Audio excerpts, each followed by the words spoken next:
Quando chegou à luz, era pouco mais velho que os jogadores. Quando saiu, era um dos melhores treinadores do mundo. Encheu o Benfica de troféus, devolveu o clube à Europa, encantou a luz com o futebol de ataque e conquistou todo o país com as boas maneiras de um príncipe escandinavo. Este é Sven-Göran Eriksson, um dos técnicos mais amados da história do Benfica.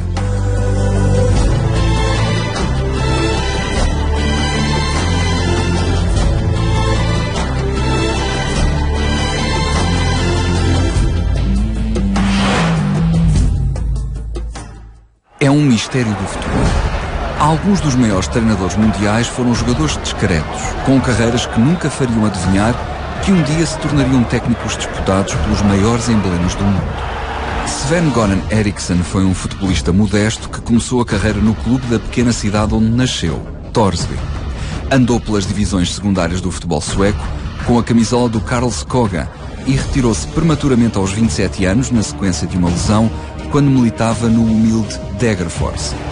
No entanto, Svennis, como era conhecido pelos mais próximos, tinha um trunfo na manga. Nunca abandonou os estudos. Licenciou-se em Educação Física e a tese que apresenta sobre o 4-4-2 é distinguida com nota máxima. Desaparecia um jogador banal, começava a vislumbrar-se um visionário do futebol. O Degerfors percebe que Svennis é uma mais-valia e convida-o para o lugar de técnico adjunto. No espaço de 2 anos, chega a técnico principal e leva o Degerfors à primeira divisão.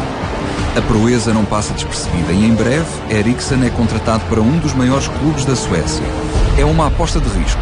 O Gotemburgo recruta um treinador com apenas 32 anos e um só clube no currículo, mas os resultados dissipam todos os receios. No primeiro ano, conquista a Taça da Suécia. No segundo, Taça, Campeonato e Taça UEFA, o primeiro troféu europeu da história do futebol sueco. Havia um novo prodígio na alta rota do futebol e vinha do frio.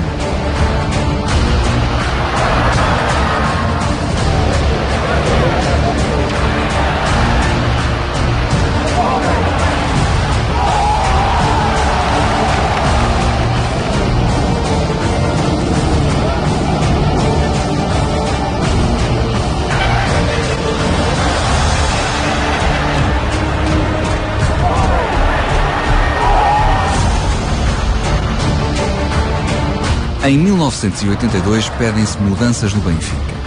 Depois de uma primeira época em que ganha campeonato, taça e supertaça, László Barotti falha a conquista de qualquer troféu no segundo ano do clube.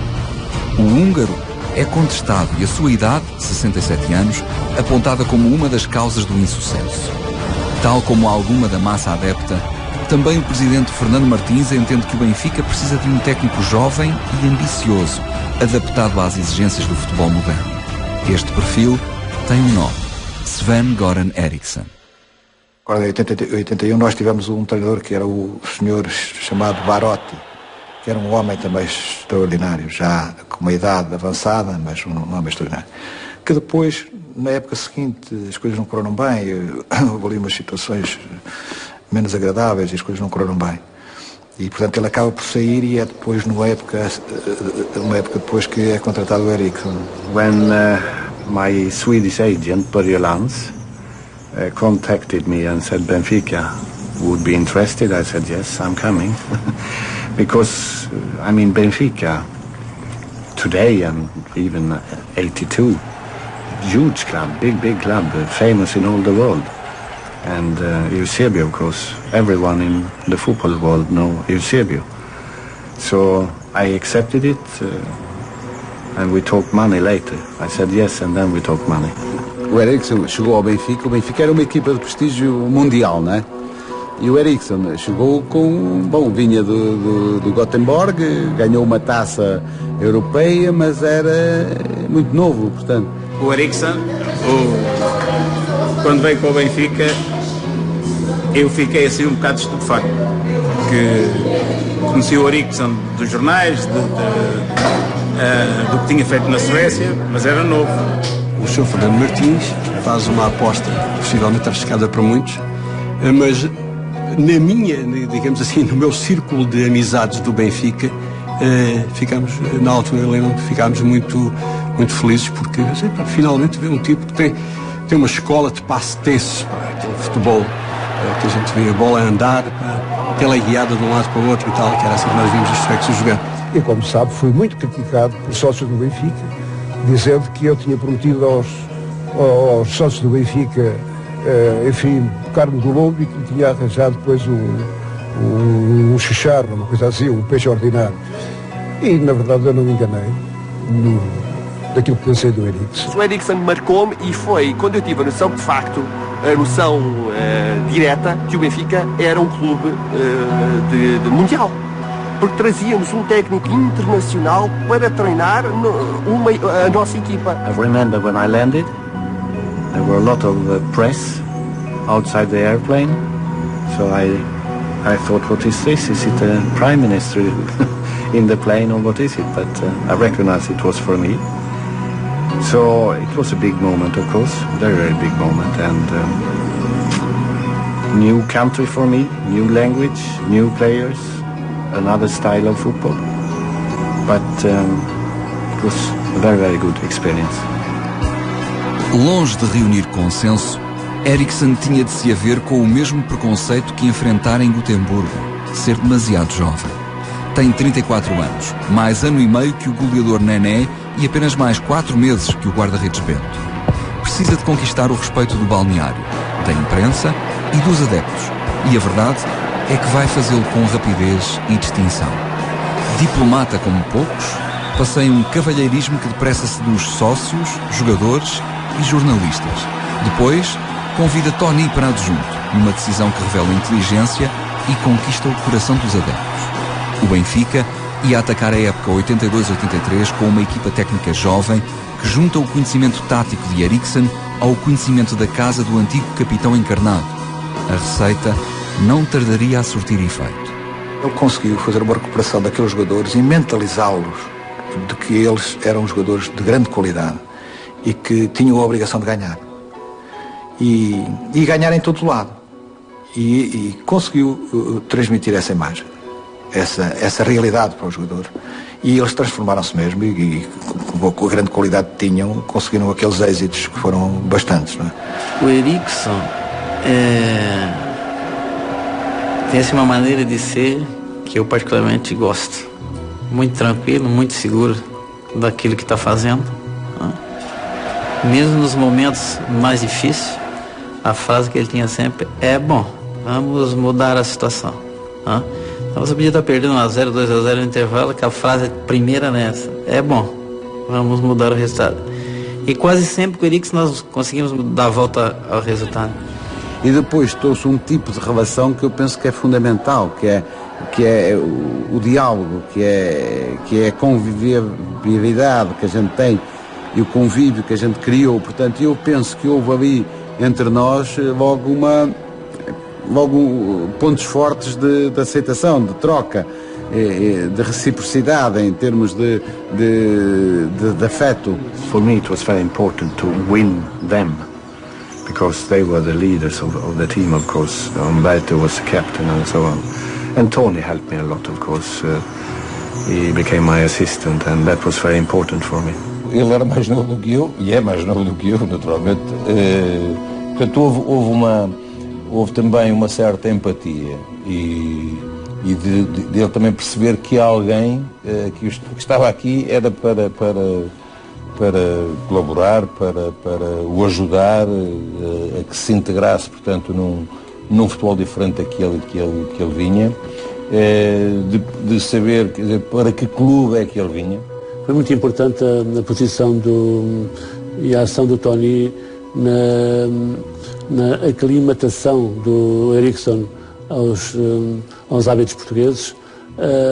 O Eriksen adorava o sol de Portugal, ele era sueco, portanto qualquer sueco gosta de Portugal e particularmente Lisboa e da zona de Cascais, também do Algarve naturalmente, também da gastronomia portuguesa. Tudo isso eram novidades bem agradáveis para um sueco que resolveu radicar-se entre nós.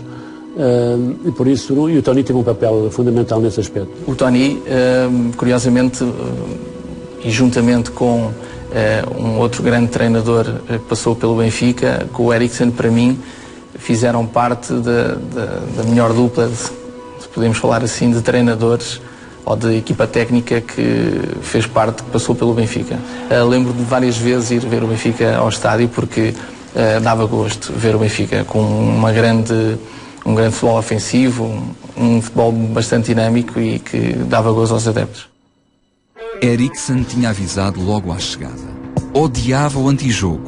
Com ele, o futebol é ataque, troca de bola em progressão, visar constante da baliza adversária. Nos primeiros 3 meses no Benfica, a estatística diz que conseguiu 0 derrotas, 0 empates e 11 vitórias. Os encarnados seguem lançados rumo ao título. Até a final da época, consentem uma única derrota e 7 empates, o suficiente para deixar o segundo classificado a 4 pontos de distância. A média de golos marcados é de quase 2,5 por jogo. A Luz é palco de toda a alegria, não só pela conquista do título, mas pelo futebol espetáculo que ali se pratica. Before that, I had been the coach for Gothenburg for 3-4 years, with a lot of success. And of course, I wanted to implant that style of football even with Benfica. And we did it. Very organized defensively, very organized attacking as well. And the players were very, very good. They listened to me and they tried to learn, and I think they liked it as well after a while. Maybe not the first weeks, because I think a lot of things were quite new for them. Yeah, I took my style with me and tried to implant it in Benfica. O Benfica ainda estava muito amarrado a um futebol muito à portuguesa, muito passe-repasse, às vezes pouco objetivo. Um futebol que já estava, no fundo, ultrapassado no tempo. E o Benfica e o Eriksson veio sobretudo trazer isso ao Benfica, trazer uma agressividade e uma rapidez no jogo que o Benfica não tinha. Era um senhor, trazia uma vontade de vencer, não procurava desculpas em nada para quando aconteceu o excesso, tentava, como é que é de dizer, era essa cultura de vencedor. Era sempre à frente, para ele só havia a vitória e somos capazes. Aliás, eu quando veio para o Benfica ganhou a Taça UEFA pelo Gothenburg, depois veio para o Benfica com essa cultura de vencedor. Se ele não tivesse essa cultura, não tinha conseguido ganhar a Taça UEFA pelo Gothenburg. Chegou, viu e venceu. Eriksson não era só um cavalheiro apreciador do futebol de ataque. Era um técnico rigoroso que não condescendia com faltas de disciplina e trouxe novos métodos de treino. Acabou com os estágios antes dos jogos em casa, incutiu o peso da responsabilidade nos jogadores e exigiu-lhes a mesma mentalidade ganhadora em todos os jogos, na Luz ou fora dela. Apostou em Diamantino, trouxe Stromberg e tirou o melhor de uma equipa de grandes valores, de Chalana a Humberto Coelho, de Filipovic a Carlos Manuel. O Eriksson trouxe-nos coisas completamente diferentes daquilo que era o futebol português. O pensamento, a mentalidade. Eu lembro-me que nós fazíamos estágio, por exemplo, antes do Eriksson, à sexta-feira, para jogar ao domingo. Estávamos estagiando sexta, sábado, domingo. Se tivéssemos jogos à quarta-feira, íamos ao domingo a casa, à segunda-feira íamos para o estágio. Praticamente não íamos a casa. Quando o Eriksson chegou, nós nos jogos em casa não fazíamos estágio, por exemplo. O jogo era às 4 horas, imagino, tínhamos de estar aqui às 11h30 para almoçar ao meio-dia. We didn't stay in the hotel when we played at home. The night before, we only met up 4 hours before the game in Altis of Fernando Martins. We had a lunch and then we went to the stadium. So I think that was popular as well. Isso é importante também referir, que quer dizer que liberdade e responsabilidade. E é evidente que ele sabia de antemão que nós, que dava-nos a liberdade um dia antes do jogo de estarmos em casa, mas também nos responsabilizava no jogo, como é óbvio. Eriksson revolucionou completamente o futebol, não do Benfica, mas português. Eu não tenho dúvidas nenhumas que aquela fase de 80 do futebol português, em que o Porto é campeão da Europa, em que vamos pela primeira vez a um europeu, em que vamos ao Mundial, foi sob a influência do Eriksson, nitidamente. Tudo era diferente. A metodologia de treino diferente, o trabalho de campo, a sua preparação no treino.